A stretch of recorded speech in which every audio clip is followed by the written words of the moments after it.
very multidisciplinary, allows a person to think critically and can explain the past and the present, and also ways of thinking about the future. History gives you the ability to critically think. I wanted to know more about the past, basically, and have a different view of the past rather than the one that's being presented in most high schools. History is important because it explains the present. I believe history is really important because it makes you understand humanity. History is very hard. It's worth it and very rewarding. And one of the reasons why I'm also doing my master's here is to contribute to knowledge production in the field of history itself, and maybe inspire other people to do history in the future. I work in the history department as an academic and lecturer. It's difficult to come up with reasons for why you should do history, except for the fact that the research component of this discipline is amazing and interesting and thought-provoking all at the same time. History, believe it or not, is even better than slap chips.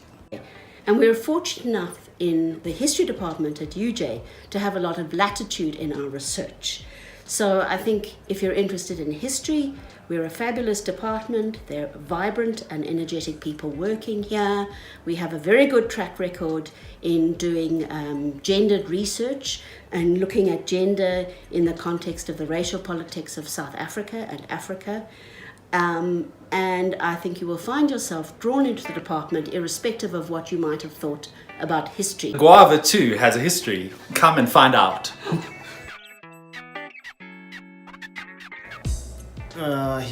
History provides you to become a biographer, an archivist, a researcher, policymaker. So, history broadens your mind, yeah. Teaching.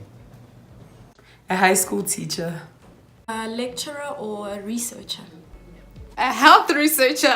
I want to do, after doing my master's here at the department, is to move on to being an academic. I want to do my PhD, then afterwards start a consultancy firm, because the history I'm writing about tends to be what is mostly focused on how mining basically affects the lives of ordinary people. And I think we need people who understand the history behind that in order to influence things like policy and how people relate to each other in the world.